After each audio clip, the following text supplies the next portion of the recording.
ప్రజాతంత్ర మహిళా సంఘం సిద్దిపేట జిల్లాలో వర్క్షాప్ పెట్టాము. ఆ వర్క్షాప్లో ఈ 2025 సంవత్సరంలో మనం ఏమేమి ఉద్యమాలు చేయాలి, ఎట్లాంటి సమస్యలను ఎదుర్కోవాలని నిర్ణయించుకున్నాము. దాంట్లో ముఖ్యంగా వచ్చింది ఏంటంటే, మా మహిళా సంఘంలో చాలా మటుకు ఈ రోజుల్లో ఒకటి మద్యం ఆదాయం పెంచడానికి ప్రభుత్వాలు ఇంకా మద్యం షాపులకు టైం ఎక్కువ వేయడం కూడా జరుగుతుంది. ఇప్పుడు రేపు 31 రోజు వాళ్ళు సాయంత్రం నుంచి రాత్రి 1 గంట వరకు మద్యం షాపులు తెరిపించి ఇక మద్యం ఆదాయం పెంచి ఉన్న జోబులో ఉన్న డబ్బులన్నీ ఖాళీ చేపియాలని ప్రభుత్వం కోరుతుందన్నమాట. దానికి మేము వ్యతిరేకంగా మేము ఆందోళన చేస్తున్నాము. రెండోది డ్రగ్స్. రోజు డ్రగ్స్ ఇది పెరుగుతూ ఉంది. దాంట్లో చిన్న వయసు ఉన్న పిల్లలు కూడా డ్రగ్స్ తీసుకొని మైకంలోనే పోతూ ఉన్నారు. వాళ్ళ చదువు లేదు, సంద లేదు. వాళ్ళ గురించి ఆలోచించకుండా ఈ డ్రగ్స్ ఎక్కడైతే ఉన్నదో వాళ్ళని పట్టుకోకుండా ఈ ప్రభుత్వం ఇది చేస్తుంది. డ్రగ్స్కి వ్యతిరేకంగా కూడా మేము ఆందోళన చేస్తూ ఉంటున్నాము, మాట్లాడుతూ ఉన్నాము. రెండోది విపరీతమైన ధరలు పెరుగుతూ ఉన్నాయి. ఏదైతే పేద జనాలు నిత్య అవసరాల వస్తువులు వాడతారో అవే ఎక్కువ మట్టికి ధరలు పెరిగినాయి. ఈరోజు ఏ కూరగాయ తీసుకున్నా కానీ 120 రూపాయల కిలో, 150 రూపాయల కిలో. ఉల్లిపాయ అందరి ఇళ్ళల్లో ఉల్లిపాయ చాలా అవసరము. అది 400 రూపాయలకి 1 కేజీ అన్నమాట. అంటే ఒకవైపు ధరలు పెరుగుతున్నాయి, రెండో వైపు వీళ్ళు ధరలు తగ్గిస్తానే ఎన్నికలలో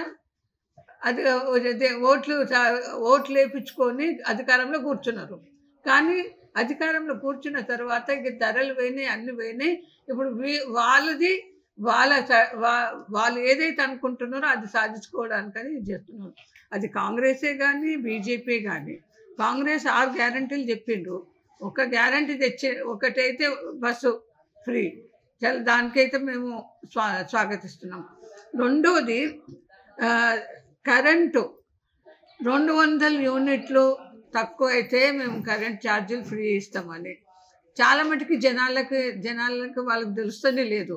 మరి 200 యూనిట్లు నడుస్తుందా లేదా, ఆ బిల్లులు మటుకు వాళ్ళు పంపిస్తుంటే బిల్లులు కట్టిస్తూ ఉన్నారు. గ్యాస్ 500 సిలిండర్ ఇస్తా అన్నాడు. కొన్ని 500కి ఇచ్చేటోళ్ళు ముందే 500 తీసుకోవచ్చు కదా. ముందే అన్ని డబ్బులు 900, 1000 రూపాయలు వేయించుకున్న తర్వాత మీకు బ్యాంకులో వేస్తామంటున్నారు. ఆ బ్యాంకులో కూడా ఎంత వేస్తున్నారు, ఎవరికి వేస్తున్నారో అదేం తెలుస్తుంది లేదు. అంటే ఏది ఏమైనా కానీ ఓట్లు వేయించుకోవడానికి ఎన్నో వాగ్దానాలు చేస్తారు. కేసీఆర్ డబుల్ బెడ్రూమ్లు ఇస్తా అని 10 సంవత్సరాలు గడిపాడు. ఆ తర్వాత ఇప్పుడు కాంగ్రెస్ ఇంద్రమ్మ ఇండ్లు ఇస్తా అన్నారు. ఇస్తా అంటుంది కానీ ఇచ్చేది పరిస్థితే లేదు. 35,000 ఇండ్లు ఎక్కడ పోతాయి, ఏ మూలకు పోతాయి? అంటే దానికి కూడా ఆందోళన చేసి జనాలకు ఇవ్వాలని మేము అఖిల భారత ప్రజాతంత్ర మహిళా సంఘం ఆందోళన చేస్తూ ఉంటున్నాము. ఏదైతే వాళ్ళు వాగ్దానాలు చేసిండ్రో అవి అమలు అయ్యే వరకు మా మహిళా సంఘము జనాలతోనే కలిసి ప్రభుత్వంకి వ్యతిరేకంగా మీరు ఇచ్చిన వాగ్దానాలు పూర్తి చేస్తారా చేయరా అని మేము డిమాండ్ చేస్తూ ఆందోళన చేస్తాము. ప్రభుత్వాలు మారుతున్నారు, పాలకులు మారుతున్నారు, కానీ మహిళల స్థితిగతుల్లో మార్పులు తీసుకొచ్చేటటువంటి విధానంగా ప్రభుత్వాలు లేరు. ఇలా మహిళలపైన దేశవ్యాప్తంగా హింస జరుగుతూ ఉంది, మరోపక్క గృహహింస జరుగుతూ ఉంది, బాల్య వివాహాలు పెరిగిపోతూ ఉన్నవి. అరే క్రైమ్ రిపోర్ట్ చెప్తుంటే ప్రభుత్వాలు ఏం చేస్తున్నాయని మేము ప్రశ్నిస్తున్నాం. అట్లాగే దేశవ్యాప్తంగా నిరుద్యోగం పెరిగింది, ఆకలి పెరిగింది. ఓ పక్క మహిళలపైన దాడులు, మరోపక్క అంటే బీజేపీ పాలనలో దళితుల పైన దాడులు, క్రిస్టియన్స్ పైన దాడులు జరుగుతూ ఉన్నాయి. ఇవన్నీ దాడులను అరికట్టడంలో కూడా ఇవాళ బీజేపీ ప్రభుత్వం పూర్తిగా విఫలమైంది. మహిళలు ఏమి తినాలి, ఏమి తినకూడదు, ఏ బట్ట కట్టాలి, ఏ బట్ట కట్టకూడదు అనే విధంగా ఇవాళ బీజేపీ ప్రభుత్వం శాసిస్తున్నటువంటి పరిస్థితి కొనసాగుతూ ఉంది. ఎందుకంటున్నామంటే మహిళా రెసిడెంట్లకు సంబంధించిన దాంట్లో బీజేపీ ఎంపీ బ్రిజ్భూషణ్ చరణ్ సింగ్ మమ్మల్ని లైంగికంగా వేధిస్తున్నాడని పోలీస్ స్టేషన్కి పోయి వాళ్ళు దరఖాస్తు పెట్టుకున్నా కానీ ఏమాత్రం కూడా అతని మీద చర్యలు తీసుకోలేదు. దేశవ్యాప్తంగా పెద్ద ఎత్తున వాళ్ళకి సపోర్టుగా ఉండి వీధిలోకి వచ్చి ఆందోళన పోరాటాలు చేసిన తర్వాత కేసు నమోదు చేసింది తప్ప అతన్ని ఇంతవరకు కూడా శిక్షించలేదు. అట్లాగే మణిపూర్ ఘటన సంబంధించింది కూడా 2 మహిళల్ని నగ్నంగా ఊరేగిస్తూ అత్యాచారం చేశారు.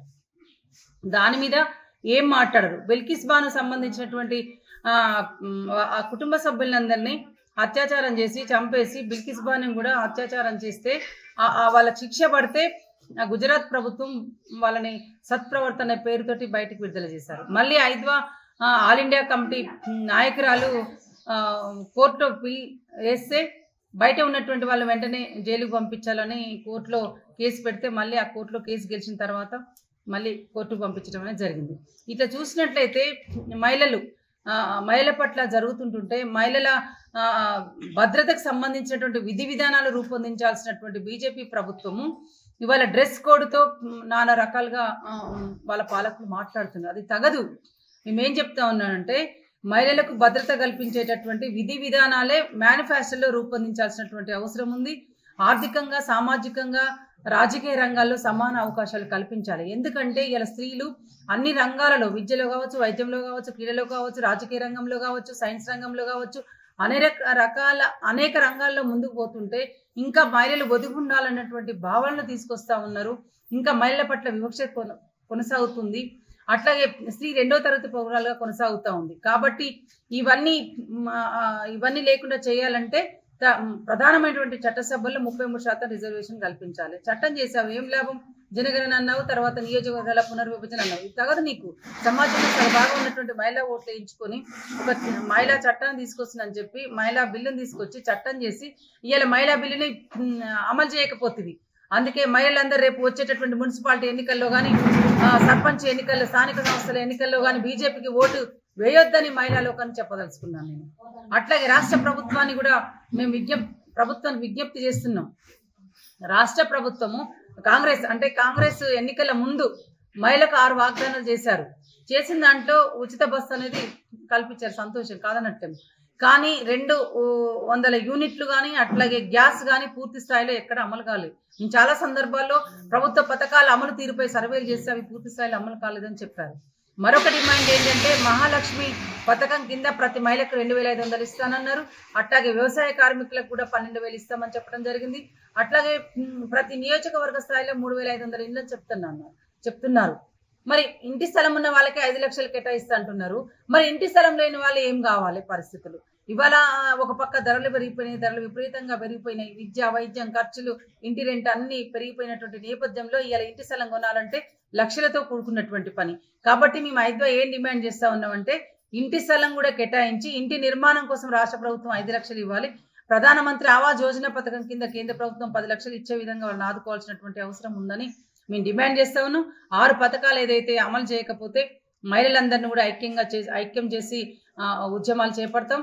మరొక మా ఐద్వా కేంద్ర కమిటీ యొక్క కర్తవ్యం ఏంటంటే ప్రధాన కర్తవ్యము ధరలు పెరగటం వల్ల ఇవాళ మహిళలలో రక్తహీనత బాగా పేరుకుపోయింది. మహిళల్లోకి వెళ్తున్నాం. వారం రోజుల పాటు ధరల మీద మహిళలు ఏం ఫీల్ అవుతున్నారు? రేషన్ షాపుల ద్వారా ఒక బియ్యమే ఇస్తున్నారు. దీని ద్వారా కూడా మహిళలు ఏ రకమైనటువంటి ఇబ్బందులు ఎదుర్కొంటున్నారని ఆ మహిళ దగ్గరికి వెళ్ళి ఆ మహిళ సంబంధించినటువంటి అభిప్రాయాలు తీసుకొని వాళ్ళ ద్వారా వచ్చినటువంటి డిమాండ్స్ ఏవైతే వస్తాయో ఆ డిమాండ్స్ రూపొందించుకొని కలెక్టర్లకు అట్లాగే గవర్నర్కి మెమోరండాలు ఇవ్వాలని దేశవ్యాప్త పిలిపించింది. అందులో భాగంగా మేము వారం రోజుల పాటు ఈ సర్వేలు చేస్తాం, తర్వాత మెమోరండాలు ఇస్తాం. ఇవన్నీ పరిష్కరించకపోతే మా ఆందోళన పోరాటాలు భవిష్యత్తులో కొనసాగిస్తామని ఈ సందర్భంగా తెలియజేస్తున్నాం.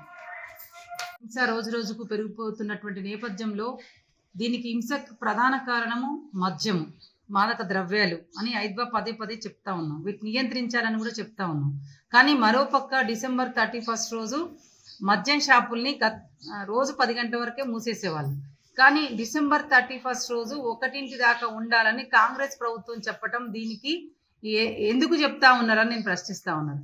అంటే మద్యం మీద వచ్చేటటువంటి ఆదాయాన్ని ప్రధాన ఆదాయ వనరుగా ఎంచుకోవటం ఎంతవరకు సమంజసమని ఐద్వా మిమ్మల్ని ప్రశ్నిస్తా ఉన్నాం. మేము తన ఖజానా నింపుకోవటం కోసమా? తన ఖజానా నింపుకొని సంక్షేమ పథకాలకు పెట్టడం కోసమా మీరు ఈ రకంగా మద్యం షాపుల టైమింగ్స్ పెంచడం అని మేము ప్రశ్నిస్తూ ఉన్నాం. మేము రేపు డిసెంబర్ 31 రోజు మీరు 1ంటికి కాదు ఏదైతే 10 గంటలకు అనుకున్నారో గతంలో ఆ 10 గంటల వరకే క్లోజ్ చేయాల్సినటువంటి అవసరం ఉందని మేము ఐద్వాగా డిమాండ్ చేస్తూ ఉన్నాం. ఎందుకంటే ఇప్పటికే యువత ఖరాబ్ అవుతూ ఉన్నారు. యువతని కాపాడుకోవాల్సినటువంటి బాధ్యత ప్రభుత్వాల మీద ఉంది, ఒక సామాజిక బాధ్యత. ఇవాళ 10th క్లాస్ చదివేటటువంటి పిల్లలే ఇవాళ మాదక ద్రవ్యాలు తీసుకుంటుండ్రు, బీర్లు తాగుతూ ఉన్నారు. మరి ఆ పిల్లలు ఎడిపోతూ ఉన్నారు. ఆ పిల్లల్ని కాపాడాల్సినటువంటి బాధ్యత మీకు లేదా, మీ కాంగ్రెస్ ప్రభుత్వం మీద లేదా అని మేము ప్రశ్నిస్తూ ఉన్నాం. అందుకే మధ్యాహ్నం డిసెంబర్ 31 రోజు మీరు 10 గంటలకి షాపులను కూడా క్లోజ్ చేయాల్సినటువంటి అవసరం ఉంది. క్లోజ్ చేయకపోతే మా ఐద్వా ఆధ్వర్యంలో ఆందోళన చేస్తామని సందర్భంగా తెలియజేస్తున్నాం.